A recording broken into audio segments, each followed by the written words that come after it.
Siap.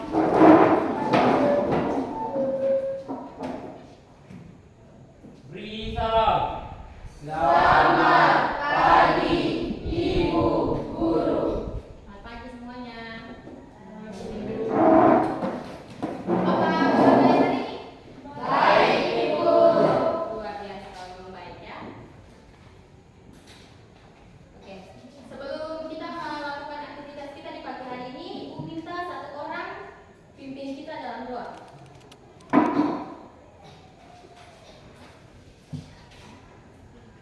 Ya, benar-benar ini kita mau belajar. Mari kita berdoa mungkin. Tuhan Yesus, Bapa yang baik, di pagi hari ini kami sebagai anak-anakmu, Tuhan Yesus sudah datang di pagi hari ini untuk memulaikan pelajaran. Kiranya Tuhan datang, Tuhan mengajar kami, menuntun kami, biarlah pelajaran yang kami dapatkan dari Tuhan kami bisa mengerti dan bisa paham. Terima kasih Tuhan, amin. Terima kasih. Di sini siapa yang kelas? Sekretaris? Apakah ada yang tidak hadir hari ini? Sakit, izin? Mungkin? Sakit, izin, sakit. Oh, ya, nanti terus absen mau kasih ke Ibu ya.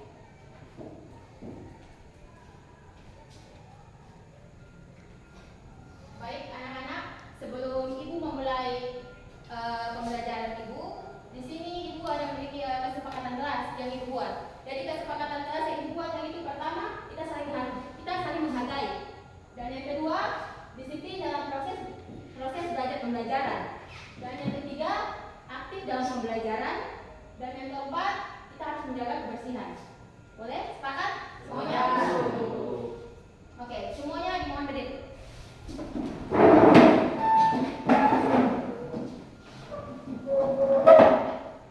Jadi di sini Ibu akan tampilkan ice breaking yang Ibu buat.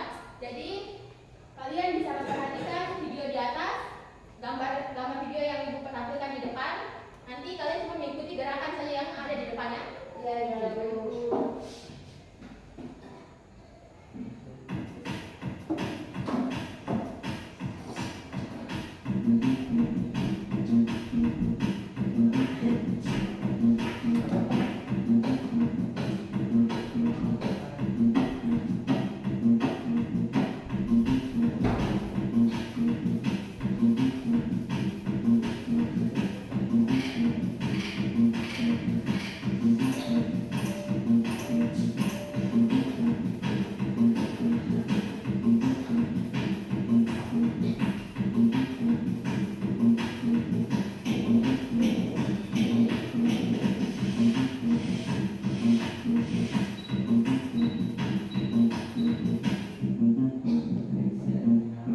Oke, berikan aplaus semuanya.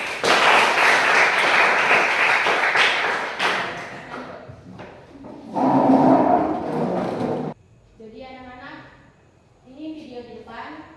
Kalian memperhatikan video di depan. Nanti Ibu akan menanyakan pertanyaan tematik kepada kalian. Oke, boleh? Boleh, Ibu.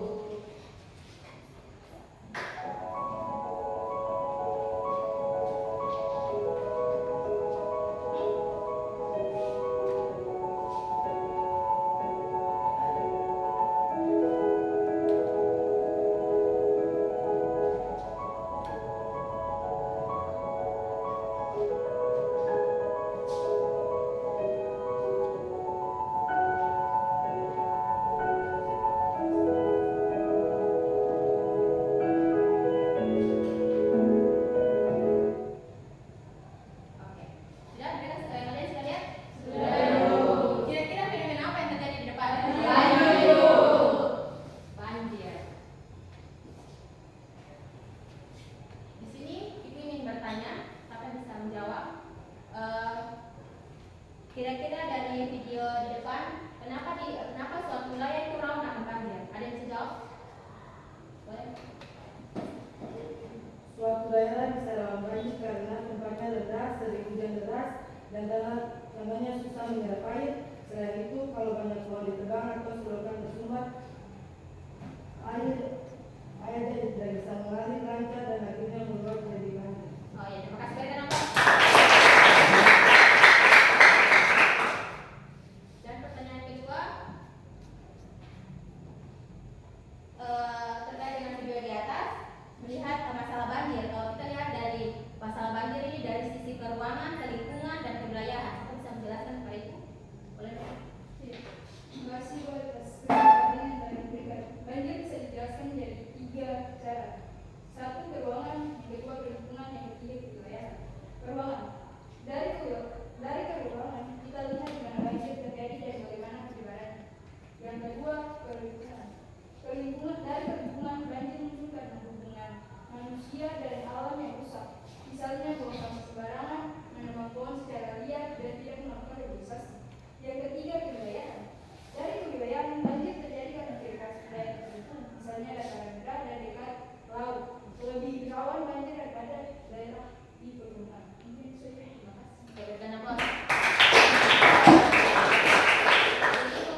curah hujan.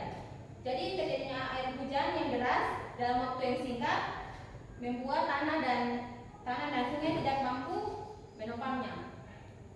Sedangkan kalau untuk faktor manusia, terjadinya rawan banjir di suatu daerah karena aktivitas manusia, yaitu membuang sampah sembarangan, menebang pohon sembarangan, itu akan membuat terjadinya banjir.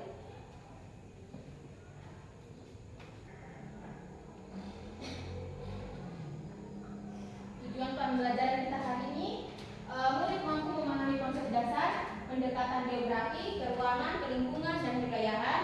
Yang kedua, membedakan 3 pendekatan geografi melalui contoh nyata. Dan ketiga, menganalisis fenomena geosfer dengan menggunakan pendekatan geografi. Dan keempat, menunjukkan sikap kritis, kolaboratif, dan peduli lingkungan secara diskusi.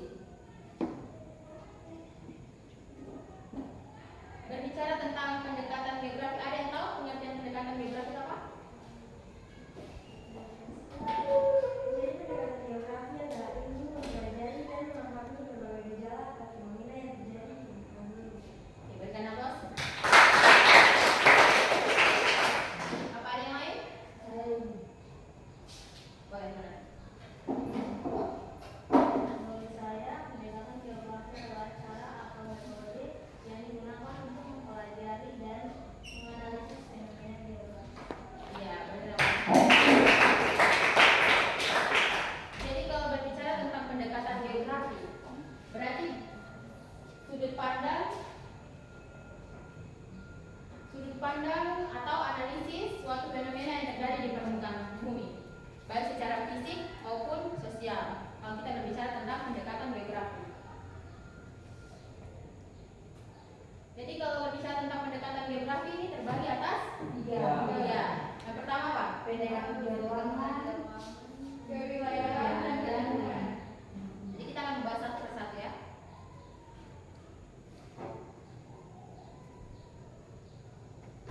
Pendekatan keuangan. Ada yang tahu apa itu pendekatan keuangan? Pendekatan keuangan adalah mempelajari di mana suatu fenomena yang terjadi, persebarannya, jarak, pola, dan hubungannya dengan lokasi lain. Oke, terus. Jadi kalau kita berbicara tentang pendekatan keuangan, berarti kita menganalisis fenomena yang terjadi di permukaan bumi yang bisa dilihat dari lokasi dan persebarannya. Selanjutnya untuk pendekatan ke lingkungan, ada yang bisa jelaskan apa itu pendekatan ke lingkungan? Boleh? Pendekatan lingkungan adalah melihat hubungan timbal balik antara manusia dengan lingkungan. Ya, berikan aplaus. Berbicara tentang pendekatan ke lingkungan, berarti berbicara tentang interaksi antara manusia dengan lingkungan, dengan fenomena-fenomena yang terjadi di permukaan bumi. Berbicara tentang aktivitas manusia. Itu pendekatan kewilayahan. Ada yang bisa jelaskan apa itu pendekatan kewilayahan? Boleh. Pendekatan kewilayahan adalah menganalisis suatu wilayah dengan menggabungkan karakteristik serta perbedaan antara wilayah. Ya, berikan aplaus.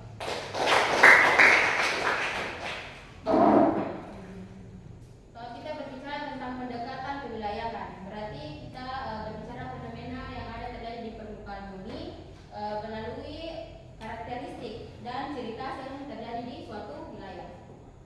Di sini ada gambar yang di depan. Saya perhatikan, ini gambar apa? Ya, ini contoh nyata dari pendekatan keuangan. Jadi tadi kita berbicara tentang pendekatan keuangan. Pendekatan keuangan tadi aku bilang fenomena yang terjadi di permukaan bumi yang dilihat dari lokasi dan persebarannya. Jadi kalau kita lihat pada gambar ini, kemacetan terjadi biasanya di mana? Di kota kan? Iya.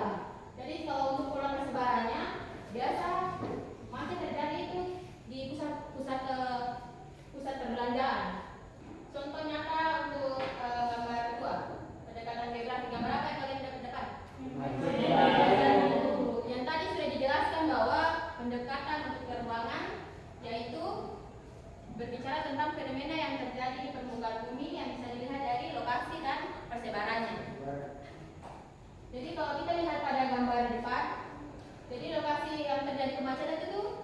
biasanya di pusat Kota. kota.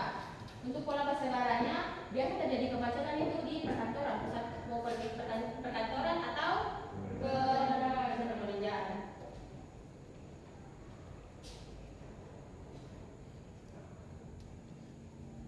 Contoh yang kedua, untuk pendekatan ke lingkungan, bisa perhatikan? Bisa. Gambar apa ini Pak? Polusi dan sampah. Polusi dan sampah. Jadi contoh nyata yang kedua itu pendekatan ke lingkungan. Jadi semua ini kalau kita berbicara tentang pendekatan ke lingkungan yang tadi yang Ibu sudah jelaskan. Kalau berbicara tentang pendekatan ke lingkungan berarti fenomena yang terjadi di permukaan bumi yang menginteraksikan antara manusia dengan lingkungan. Seperti pada di gambar ini. Terjadinya polusi, pencemaran, semua kan terjadinya karena aktivitas manusia yang membuat sampai fenomena itu terjadi.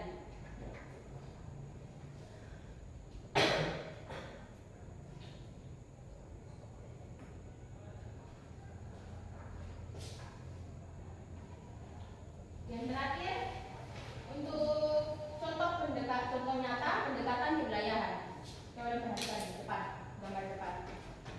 Tadi Ibu sudah bilang pendekatan kewilayahan, gabungan antara pendekatan ke lingkungan dan pendekatan ke ruangan. Jadi kalau berbicara tentang pendekatan kewilayahan, berarti karakteristik atau ciri khas yang terjadi di permukaan bumi. Jadi masing-masing memiliki ciri khas tertentu di wilayah. Seperti contohnya di Sulawesi. Sulawesi itu dikenal sebagai tambang nikel. Sedangkan kalau untuk gambar kedua, Jawa dikenal sebagai lumbung padi. Kalau untuk gambar ketiga, Jawa sebagai lumbung, Jakarta sebagai kota metropolitan karena sebagai pusat pemerintahan dan ekonomi.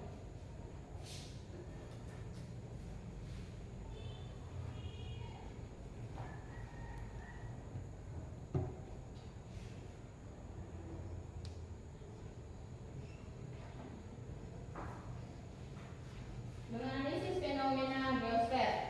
Dan tadi kita sudah lihat pada gambar video awal, yaitu terjadinya banjir. Kita sudah menganalisis dari 3 pendekatan. Yang pertama pendekatan ke ruangan, ke lingkungan, sama ke wilayahan.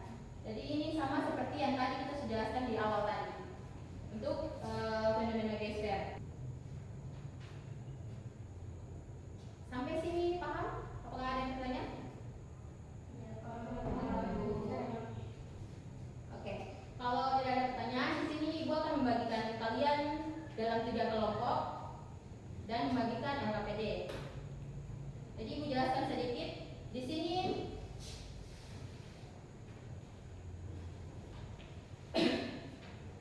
sini ada 3 fenomena yang terjadi.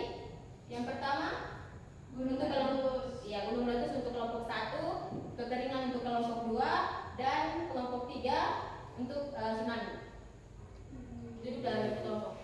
Aku kasih waktu 10 menit.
selamat siang Ibu Guru dan teman-teman semuanya. Shalom. Shalom.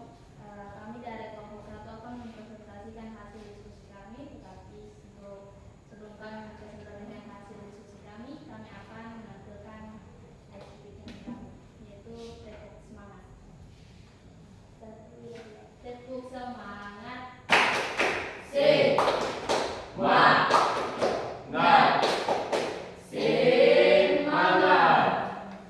Oke, soal yang pertama, identifikasilah masalah pada gambar di atas menggunakan pendekatan keuangan, kelingkungan, dan kewilayahan. Jawabannya Gunung Meletus. Yang pertama pendekatan keruangan. Gunung Meletus, lokasi Gunung Merapi sebagai wilayah rawan letusan. Yang kedua pendekatan lingkungan. Dampak letusan terhadap manusia, pertanian, dan lingkungan. Yang ketiga pendekatan kewilayahan. Wilayah yang memiliki karakteristik vulkanik seperti Jawa, Sumatera, dan Nusa Tenggara. Soal yang kedua, diskusikanlah solusi yang dapat dilakukan agar tidak terjadi fenomena tersebut berdasarkan hasil analisis. Solusi yang pertama, membuat sistem peringatan dini seperti sirene, SMS, dan aplikasi BPBD. Yang kedua, menyediakan jalur evakuasi dan tempat pengungsian aman. Yang ketiga, melakukan simulasi bencana secara rutin di sekolah dan masyarakat. Yang ketiga, relokasi sementara bangunan di radius rawan letusan. Pemanfaatan tanah organik pasca erupsi untuk pertanian subur. Sekian presentasi dari kami. Apakah ada pertanyaan atau tanggapan dari teman-teman?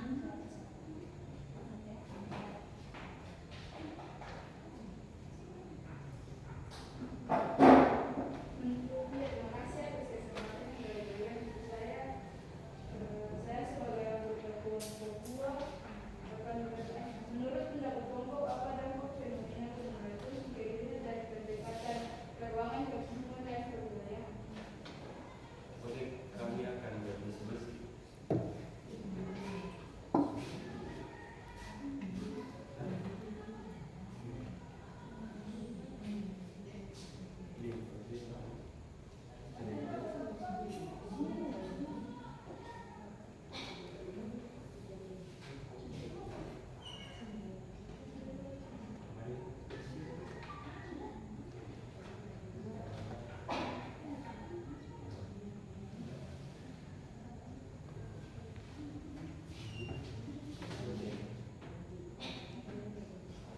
Bisa kalau bisa, Bu? Bisa Ibu.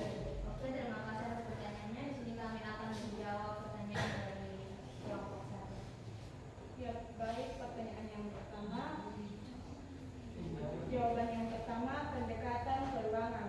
Dampaknya letusan dapat mempengaruhi wilayah sekitar secara berbeda, misalnya daerah terdekat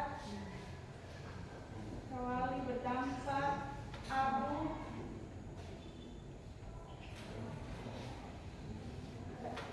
lahan atau lava, sementara daerah jauh hanya terkena abu tipis. Yang kedua, pendekatan lingkungan. Dampaknya yaitu yang pertama tanah menjadi subur karena mineral abu vulkanik. Yang kedua, risiko bencana bagi penduduk seperti rumah rusak, korban jiwa, dan gagal panen. Yang ketiga, adaptasi masyarakat dengan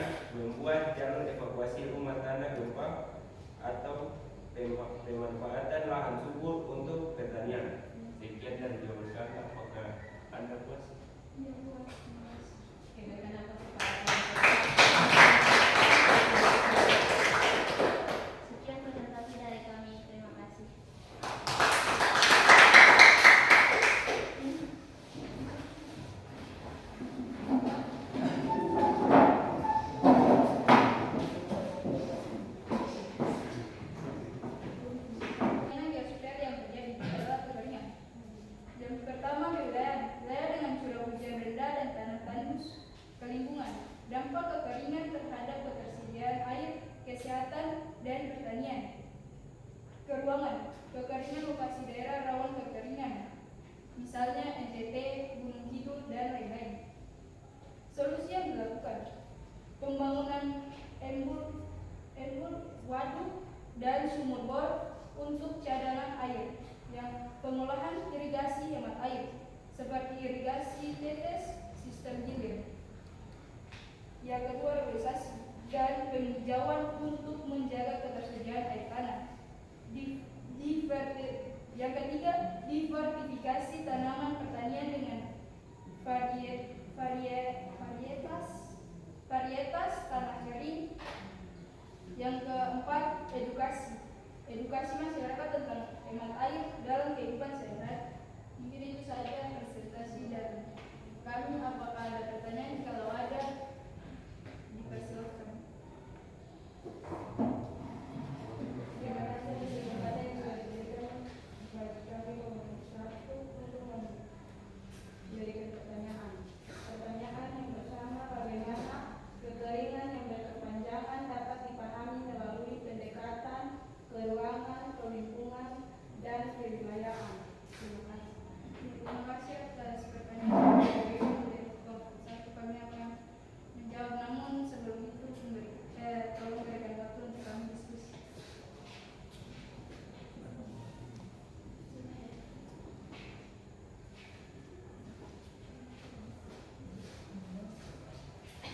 Ya, baik. Di sini kami akan menjawab pertanyaan dari kelompok 1. Pertanyaan yang diberikan tadi, bagaimana kekeringan yang berkepanjangan dapat dipahami melalui pendekatan keruangan, kelingkungan, dan kewilayahan? Ya. Jawaban yang akan kami berikan adalah pendekatan keruangan. Yang pertama, kekeringan dianalisis dari segi lokasi dan persebarannya. Contohnya, daerah Nusa Tenggara lebih sering mengalami kekeringan dibandingkan dengan curah hujan tinggi seperti Sumatera. Yang kedua, pendekatan kelingkungan. Kekeringan dipahami sebagai hasil interaksi manusia dengan lingkungan, misalnya deforestasi, pengolahan air yang kurang efisien, dan perubahan iklim yang memperparah kekeringan, serta mempengaruhi pertanian dan ketersediaan air bersih.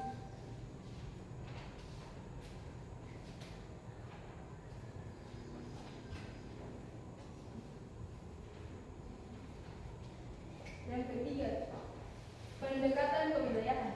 Kekeringan secara menyeluruh dalam kompleks wilayah. Misalnya, pemerintah menetapkan kebijakan distribusi alur antar wilayah, pembangunan waduk, atau program irigasi untuk mengurangi dampak kekeringan pada masyarakat. Mungkin itu saja sekian dari jawaban yang kami berikan. Apakah Anda puas dengan jawaban yang kami berikan? Sekian dari presentasi kami. Mohon maaf jika ada salah kata. Sekian.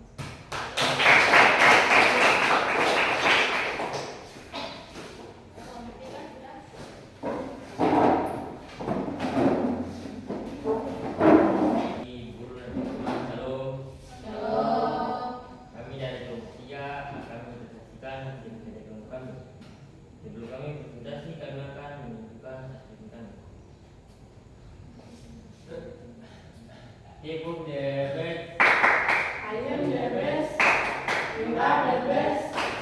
We are the best. The best. Oke, kelompok 3 akan membahas tentang fenomena tsunami. Soal yang pertama, identifikasilah masalah pada gambar di atas dengan menggunakan pendekatan keruangan, kelingkungan, dan kewilayahan. Jawaban fenomena geosdat. Pertama, pendekatan keruangan. Tsunami persebaran wilayah rawan tsunami, yaitu Aceh, Palu, pesisir selatan. Pendekatan kelingkungan. Dampak tsunami terhadap kehidupan masyarakat, kerusakan rumah, infrastruktur, dan lingkungan. Yang ketiga, pendekatan kewilayahan. Wilayah pesisir yang berbatasan langsung dengan zona subduksi.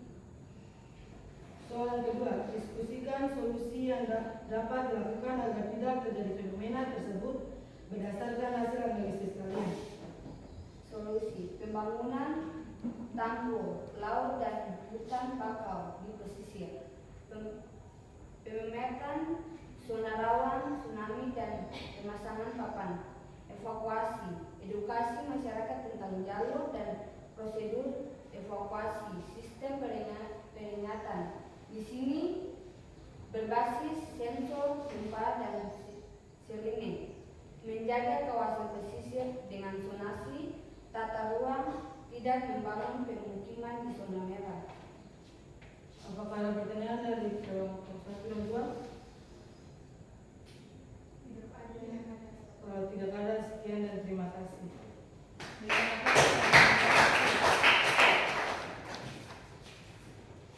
Baik, terima kasih atas kerjasamanya terkait dengan kajian yang sudah dibagikan untuk menganalisis fenomena perekonomian yang terjadi di permukaan bumi. Jadi di sini gua akan merefleksikan diri kalian dengan pertanyaan-pertanyaan di depan. Di sini gua akan membagikan kalian stick note, masing-masing tuliskan lalu tempelkan ke depan. Boleh?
Hari ini, bagaimana mengaitkan pembelajaran ini dengan kehidupan sehari-hari?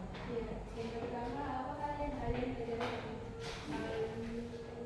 pelajari tentang media STEM dan pendekatan geografi. Yang pertama, pendekatan lingkungan, kewilayahan, dan keruangan. Yang kedua, bagaimana kalian mengaitkan pelajaran ini dengan kehidupan sehat? Yang pertama, dengan menjaga lingkungan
Siap.